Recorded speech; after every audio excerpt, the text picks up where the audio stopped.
The bones in the sink. Chapter 1, A Routine Call. The Watsons were a busy family.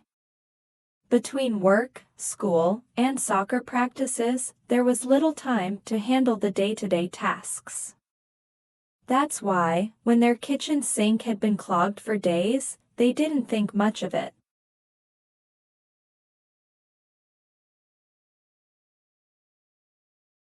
Mr. Watson, a lawyer who was always rushing out the door, had called in a repairman to fix the garbage disposal. It was a Saturday morning when Jim Tanner, a local handyman, arrived at the Watson home.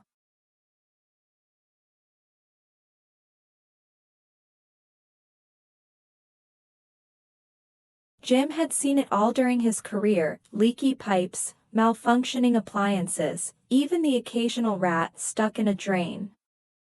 So, when Mr. Watson explained the problem over the phone, Jim thought this would be just another routine repair.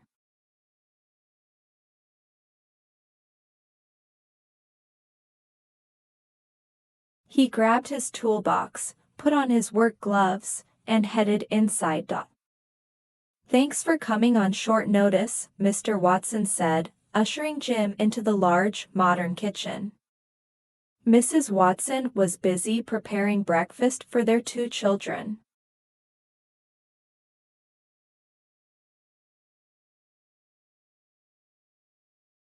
Maddie and Alex, who were both glued to their tablets at the kitchen table. "No problem," Jim replied with a friendly smile. "Let's see what's going on with this sink."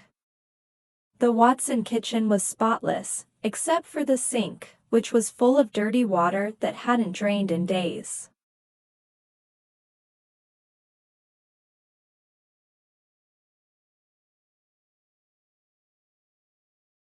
Jim knelt down, pulled the rubber gloves over his hands, and began to inspect the disposal.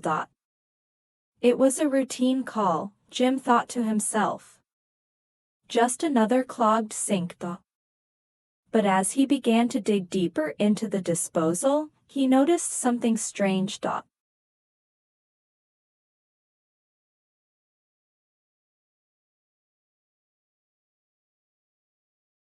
Chapter 2, The Discovery. Jim reached into the garbage disposal, carefully removing bits of food and debris. But something was stuck, something hard. At first, he thought it might be a piece of metal or a small kitchen utensil. With a little more effort, Jim finally managed to pull it free. It was small, hard, and sharp, like a broken bone. Jim held it up, his brow furrowing in confusion.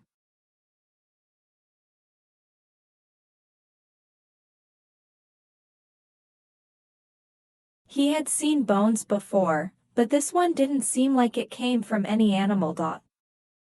He reached into the disposal again, feeling around carefully. To his shock, he pulled out more bones, larger ones. His hands began to tremble as he laid them on the counter, each piece telling a more disturbing story.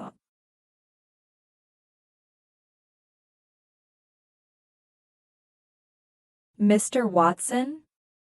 Jim called out, trying to keep his voice steady. Mr. Watson, who had been scrolling through his phone, looked up. "What is it?" Jim hesitated for a moment. "I'm going to need you to come over here." Mr. Watson walked over, his expression curious.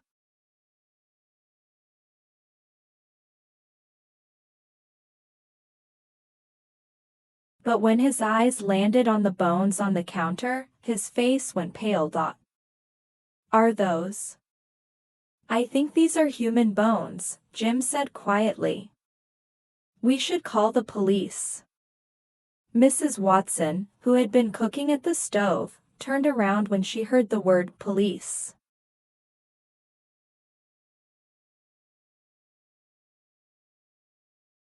Her eyes widened, and she dropped the spatula in her hand.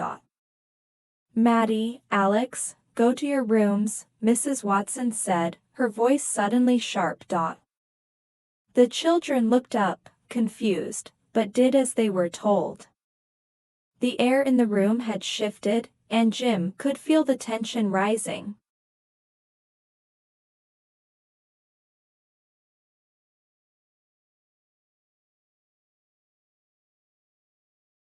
Chapter 3: A Strange Feeling. As the Watsons stared at the bones on the counter, Jim began to pack up his tools. This job was turning out to be far more than he had signed up for. I'll need to leave and file a report with the authorities, Jim said, trying to keep his tone professional. They'll want to investigate this.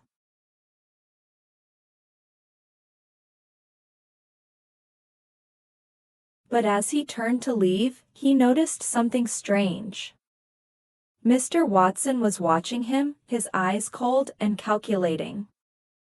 Mrs. Watson stood frozen, her face pale as if she had seen a ghost. Neither of them made a move to stop Jim from leaving, but there was an unspoken tension in the air. Suddenly, Jim felt a wave of unease. Why hadn't they immediately called the police themselves?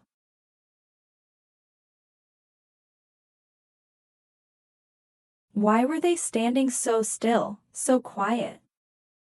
As Jim reached the door, he glanced back one last time.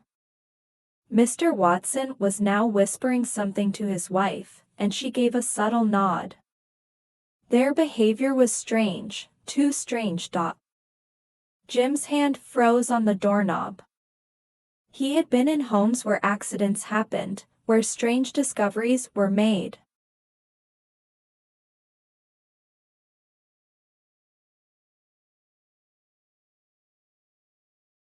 But this felt different. Something about the Watsons' reaction was off. Jim decided to trust his instincts.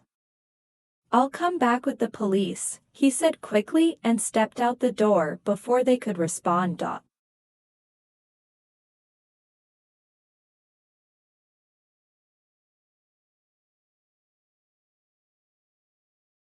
Chapter 4: A Sinister Secret. As Jim walked to his truck, his mind raced. Who put the bones in the sink? Were the Watsons involved, or were they just as shocked as he was? He sat in his truck, his hands gripping the steering wheel. He could feel the weight of the situation pressing down on him. Something wasn't right in that house.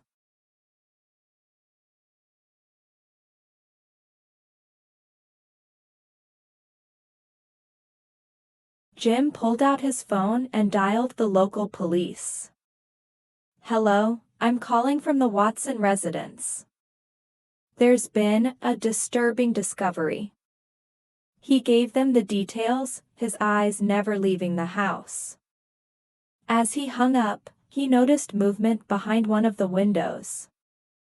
It was Maddie, the daughter, peeking out from behind the curtains.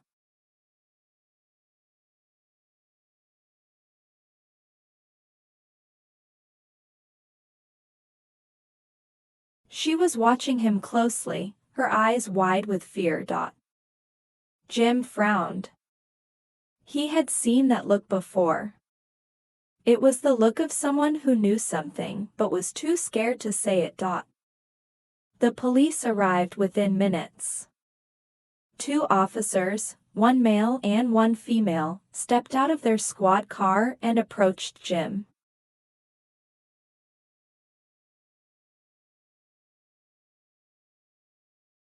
You the one who called? The male officer asked. Jim nodded, explaining the situation. I found human bones in the garbage disposal. The family seemed strange. I don't know how to describe it, but something isn't right in that house. The officers exchanged glances before heading inside to speak with the Watsons. Jim watched from his truck, his heart pounding in his chest.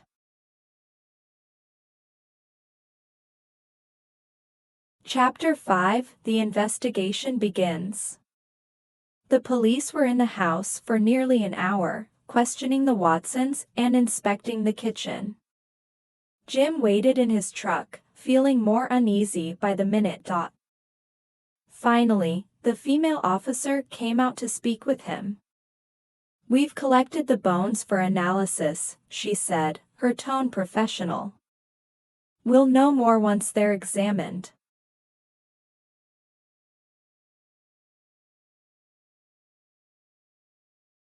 "Did the Watsons say anything?"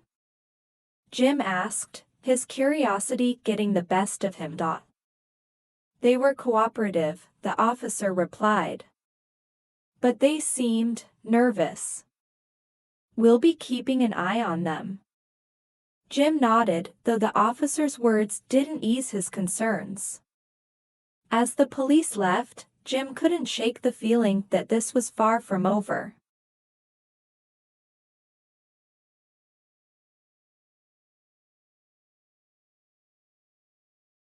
Days passed, and Jim couldn't get the Watsons out of his mind. He had tried to move on with his other repair jobs, but the memory of those bones, and the strange behavior of the family, haunted him. Then, one evening, Jim received a phone call. It was the police. "Mr. Tanner," the officer said.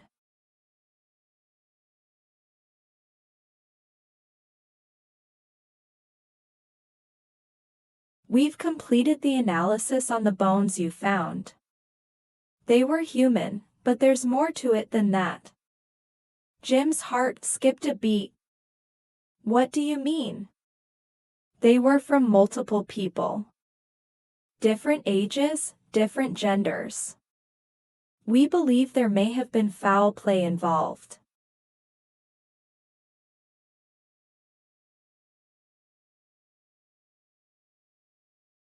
Jim swallowed hard. He had suspected something dark, but this was worse than he had imagined. The officer continued, "We'll need to ask you a few more questions. It seems this case is more complicated than we thought."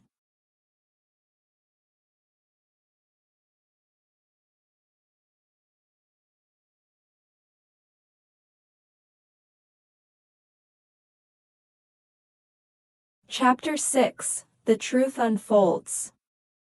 As the investigation progressed, more details came to light. The bones found in the Watsons' garbage disposal weren't just from one person, they were from several. The police were now treating the case as a potential murder investigation, and the Watson family was at the center of it all.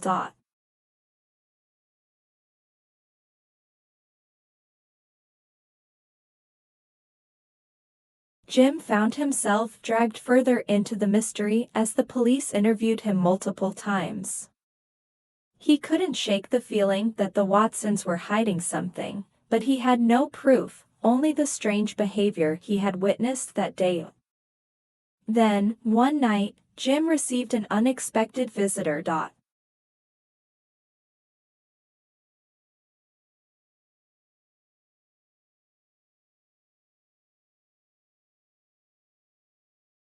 It was Maddie, the Watsons' daughter. She had come to his house, her face pale and her eyes filled with fear. "Mr. Tanner," she whispered, "I need to tell you something." Jim invited her inside, his heart racing. Maddie sat down at the kitchen table, her hands trembling.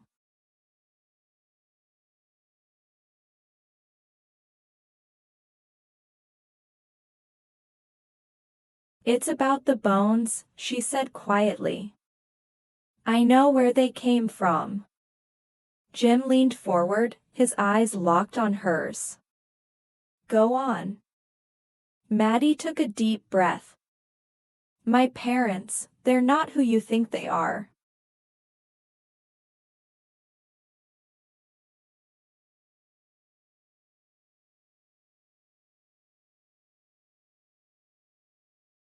Chapter 7: Maddie's Confession. Maddie's hands shook as she struggled to find the words. Jim sat across from her, feeling a sense of dread fill the room. He had never imagined that a simple repair job would lead to something this dark, and now the young girl sitting in front of him was about to reveal a terrible secret.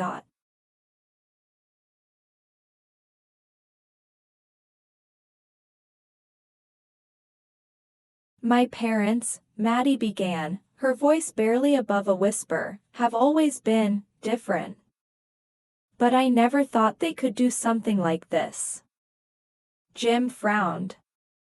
What do you mean by different? Maddie swallowed, her eyes darting around the room, as if afraid someone might be listening.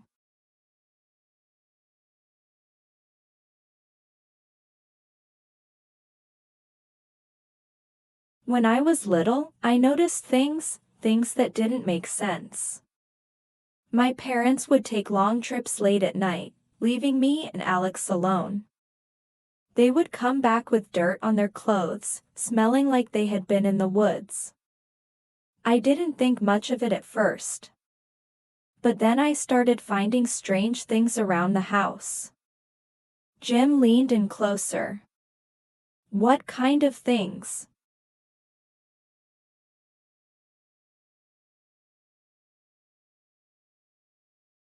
Bone fragments, Maddie said, her voice trembling.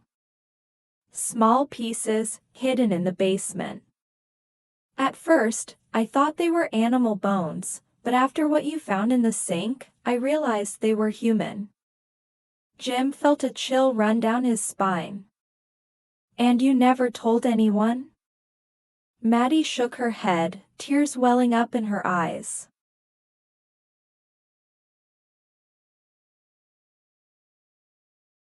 I was too scared. My dad, he's not just a lawyer.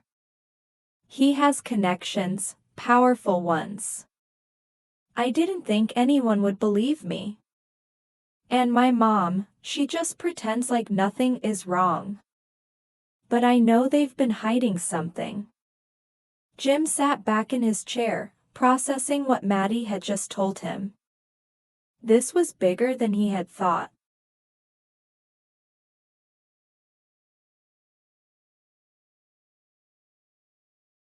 If Maddie was telling the truth, her parents weren't just hiding a terrible secret, they might be responsible for multiple deaths.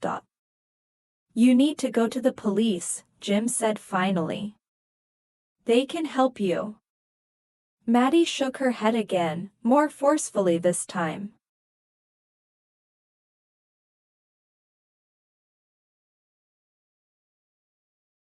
I can't. If they find out I talked to you, they'll hurt me.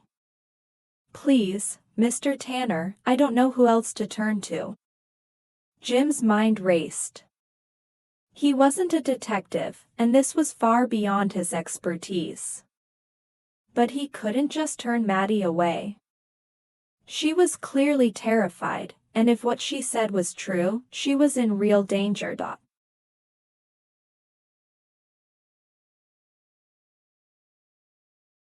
I'll help you, Jim said, his voice firm.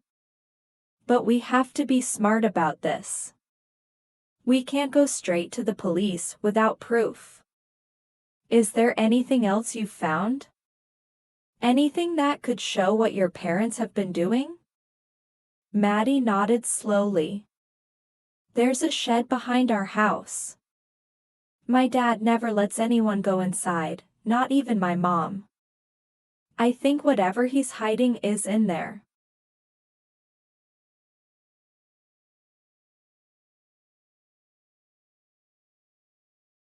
Jim felt a surge of determination. All right. I'll go with you, and we'll take a look. But we have to be careful. Maddie's face lit up with relief. Thank you, Mr. Tanner. I don't know what I'd do without your help.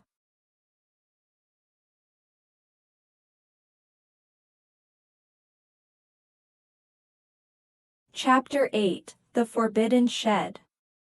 Later that night, Jim and Maddie drove to the Watsons' house in silence.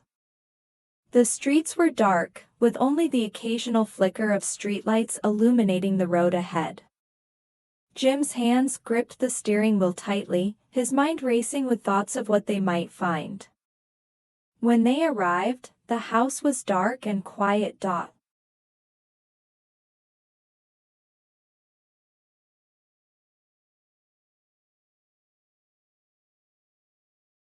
Maddie had told him that her parents were away for the weekend, which gave them a small window of time to investigate without being caught.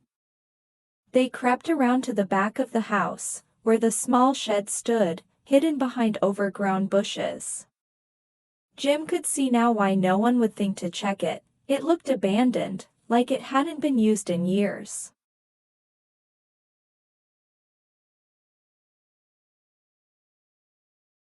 Maddie handed Jim a small key. "I found this in my dad's office. I think it's for the shed." Jim took the key, feeling the cold metal in his hand. He stepped forward, his heart pounding in his chest, and inserted the key into the rusty lock. With a loud click, the door creaked open.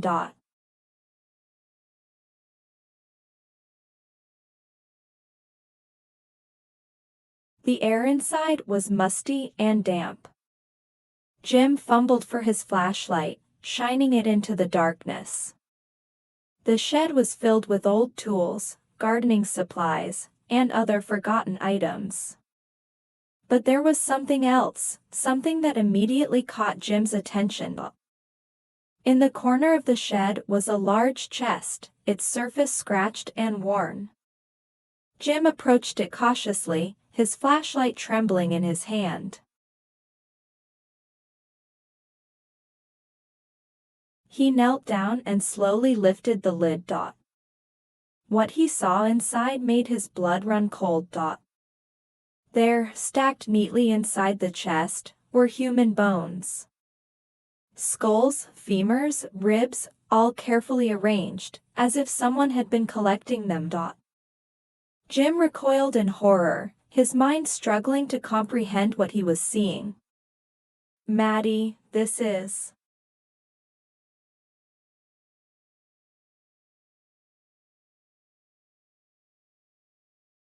Maddie's face was pale, her eyes wide with fear. "I knew it. I knew they were hiding something." Jim closed the chest and stood up, his mind racing. They had the proof now. They could go to the police and finally expose what the Watsons had been doing. But as they turned to leave the shed, they heard the sound of a car pulling into the driveway.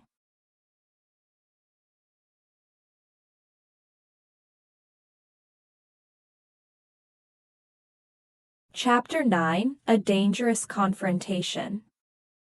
Jim and Maddie froze.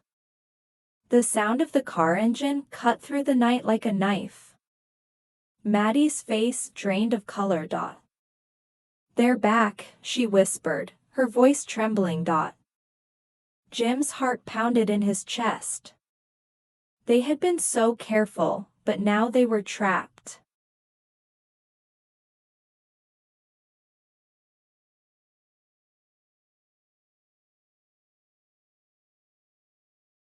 If the Watsons found them here, they wouldn't hesitate to silence them.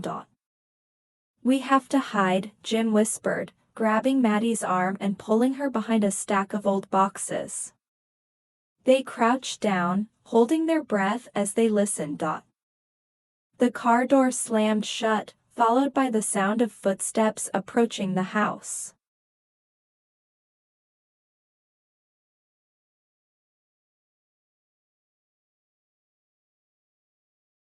Jim peeked through a crack in the shed door and saw Mr. Watson walking toward the back of the house, his expression calm and focused. For a moment, Jim thought they might be safe. But then Mr. Watson stopped. He turned his head slowly toward the shed, his eyes narrowing as if he sensed something was off.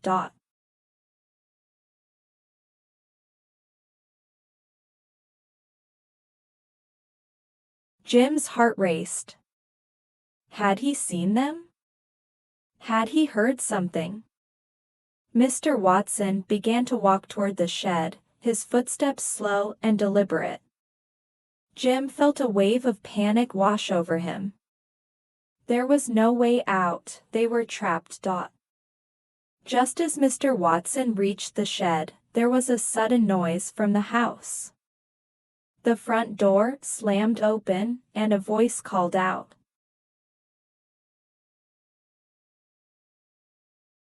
"Honey, I forgot something inside." It was Mrs. Watson, her voice echoing through the night. Mr. Watson hesitated for a moment, his hand hovering over the shed door. Then, with a sigh, he turned and walked back toward the house. Jim let out a shaky breath, his heart still pounding in his chest. They had narrowly avoided being caught.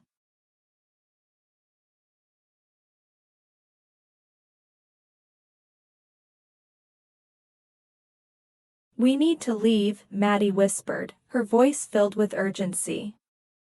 "We can't stay here." Jim nodded. "Let's go." They waited until Mr. Watson disappeared inside the house, then slipped out of the shed and made a run for Jim's truck.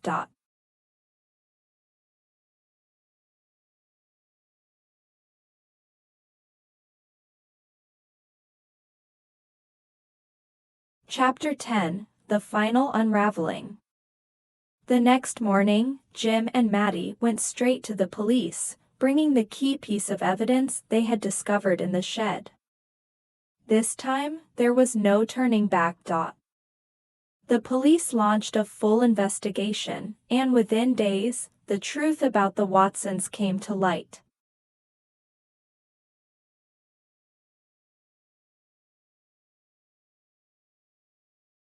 The bones in the shed belonged to multiple victims, people who had gone missing over the course of several years. The Watsons had been living a double life, involved in a gruesome string of murders that had gone undetected for years. Mr. Watson was arrested, though Mrs. Watson's involvement remained unclear.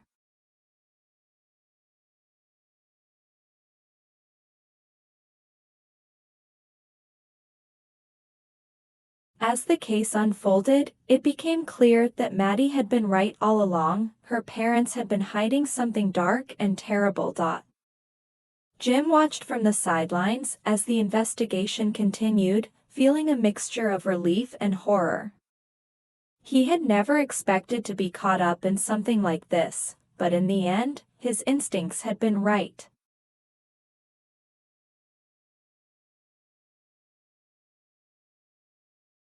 As for Maddie, she was placed in protective custody, far away from the nightmare she had endured in her own home.